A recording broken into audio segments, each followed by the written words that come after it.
Naka-alerto sa Bagyong Nando ang mga probinsya sa norte at may mga maagang nag-ani ng pananim. Meron din mga mangingisdang ng huli na bago pa sumungit ang lagay ng panahon. Mula sa Lawag, Ilocos Norte, nakatutok si Sandy Salvacio ng GMA Regional TV. Sandy? Pia, handa na ring makipagtulungan sa disaster preparedness and response ang DPWH. Katunayan niyan, may ilang mga heavy equipment nang nakadeploy sa ilang mga lugar sa probinsya ng Ilocos Norte. Habang hindi paramdam ang Bagyong Nando sa Lawag City, sinasamantala ng mga mangingisda na pumalaot para may mahuli. Habang magandang panahon, kung darating na yung bagyo, wala na.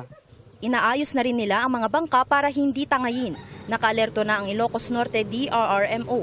Deployed na sa iba't ibang bayan ang ilan sa mga search, rescue and retrieval equipment ng probinsya. Sa mga critical areas kasi ongoing din ang clearing operation at desilting sa waterways. Kahapon ang nasabi is Paway, Sulsona and Pasukin. Mahigpit ding minomonitor ang pag-apaw ng mga creek at ilog sa mga barangay katuwang ang Philippine Coast Guard na nagbabantay naman sa coastal area sa rehiyon. Nagsagawa na rin ng Oplan Waragawag ang mga otoridad upang abisuhan ang mga may alagang hayop na isecure na ang mga ito bago pa manalasa ang bagyo. Sa ngayon, bawal ng mangisda at maligo sa dagat sa Lawag. Ang ilang magsasaka, nag-ani na rin ng kanilang palay. Gayon din ang mga magsasaka sa Kasiguran Aurora. Sa Sabtang Batanes, tinalian na ng mga residente ang mga bubong ng kani-kanilang bahay. Nakahanda na rin ang relief goods sa mga evacuation center. Naka-alerto rin ang otoridad sa Batanes.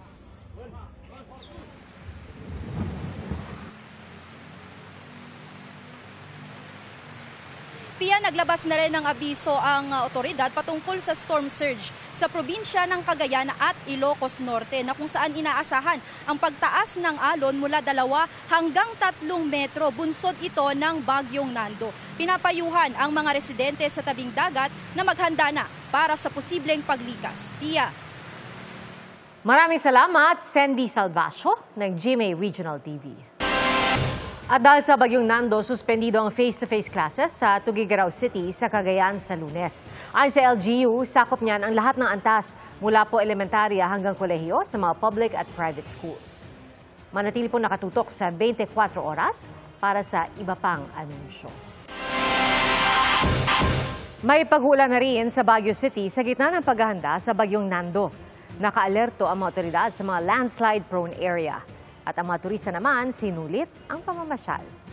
Nakatutok doon live, si John Consulta. John?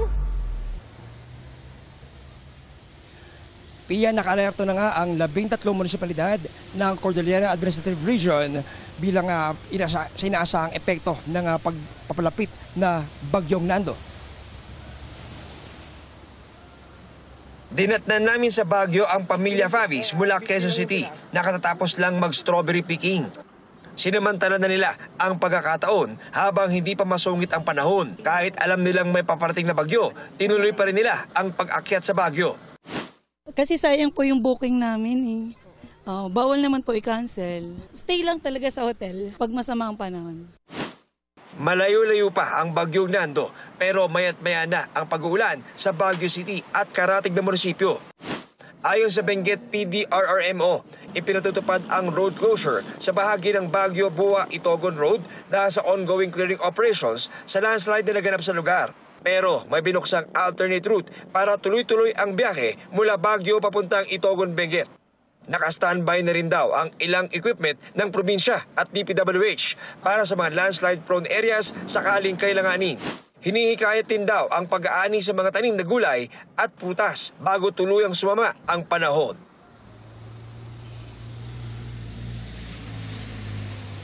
Sa ngayon, Pia, ay bahagyang humina itong pag-ulan dito sa bahagi ng Burnham Park dito sa Baguio City. O kaya naman ang ating mga kababayan ay sinasamantala itong pagkakataong ito para pumasyal kasama ang kanilang mga mahal sa buhay habang hindi pa ganap na ramdam ang epekto ng papalapit na bagyo. Yan muna rin sa Baguio City. Balik sa iyo, Pia. Maraming salamat, John Consulta.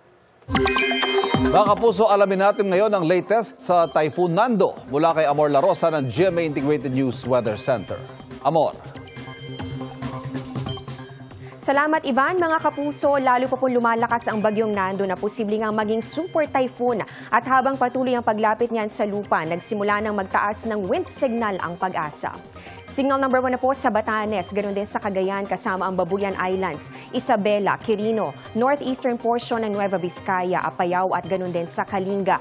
Signal number 1 din dito sa Abra, Mountain Province, Ifugao, Ilocos Norte, northern portion ng Ilocos Sur, northern at central portions ng Aurora at pati na rin sa northern at central portions ng Catanduanes. Mas madadagdagan pa yan habang lalong lumalapit ang bagyong Nando at kapag naging super typhoon nga itong bagyo ay aabot ang pinakamataas na babala sa signal number 5. Bukod po sa mga pag-ulan at bugso ng hangin, maging handa rin sa banta ng malalaking alon at storm surge o daluyong. Huling namatahan ang mata ng bagyong Nando sa layong 770 kilometers silangan ng Ethiague, Isabela. Taglay po nito ang lakas ng hangin nga aabot sa 140 kilometers per hour at yung bugso po niyan aabot na sa 170 kilometers per hour. Ito po ay kumikilos pahilagang kanluran sa bilis na 10 kilometers per hour. Ayon sa Pag-asa, posibleng dumaan malapit o maglandfall ang bagyong Nando dito yan sa Batanes o Babuyan Islands, Lunes ng hapon o gabi. Martes ng umaga ay posibleng nasa labas naman na po yan ng Philippine Area of Responsibility. Pero mga kapuso, pwede pang magkaroon ng pagbabago sa pagkilos nito kaya patuloy pong tumutok sa updates.